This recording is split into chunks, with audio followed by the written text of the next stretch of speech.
So I will be doing the informative topic, how your handwriting can determine your personality. Growing up, my handwriting has differed from all of the students in my classes. Some had a very neat handwriting and others were kind of sloppy. Mine, in between. So we all have a unique way of handwriting. And I talked to my great aunt about this topic and she said that people actually research this for a living. Graphologists research handwriting and can determine personalities, characteristics, and behaviors. So why is this relevant?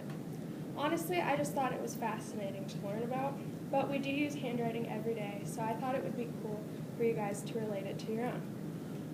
By the end of this speech, I hope you guys have learned something new about your handwriting and maybe can relate it to your personality in a way.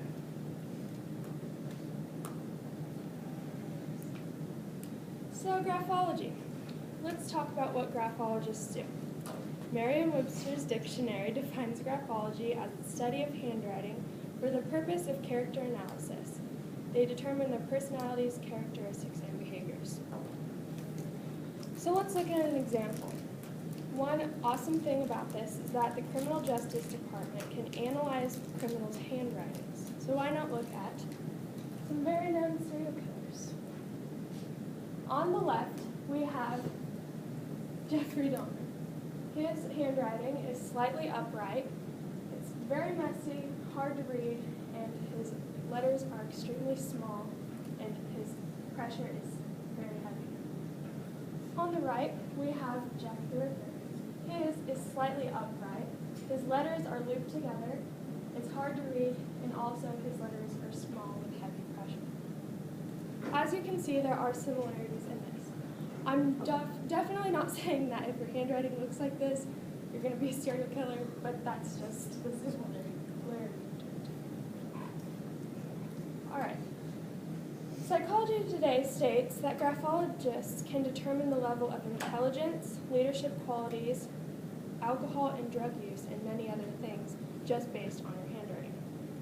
So let's do a little experiment. I'm going to have everybody write the long road ahead of us. What we're going to look at while you're writing this is the pressure that you write it in, how you cross your T's, the spacing in your words, the size that you write your letters, and also the looping of your letters. Oh, and can everybody do it printed, not cursive?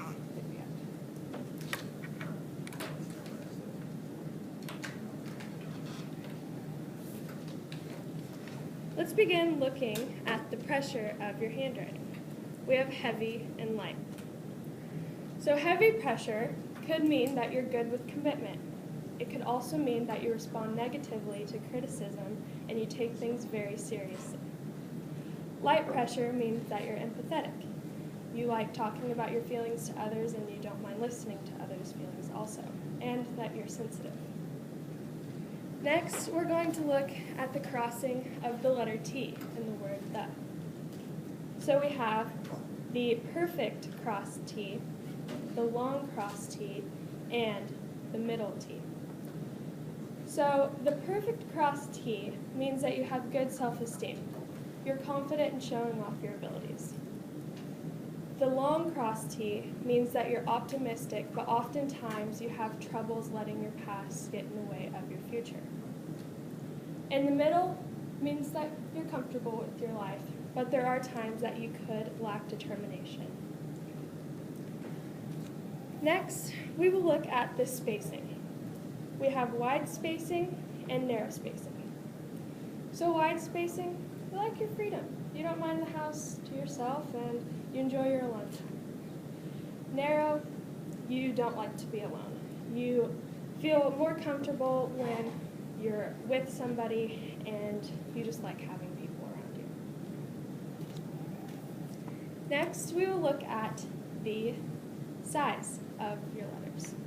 If you have extremely large writing, like I do, you're very outgoing, you enjoy having conversations with people, you like being with your friends, and you like going out. If you have very small, you're kind of shy, you have a hard time meeting new people, and you're very reserved. Next, we will look at the loops of the letters. This is not cursive. This just means when you're writing normally, sometimes you just add that extra loop in the middle. So it could mean that you're either restricting yourself to things in your life, or you're very open-minded and enjoy trying new things.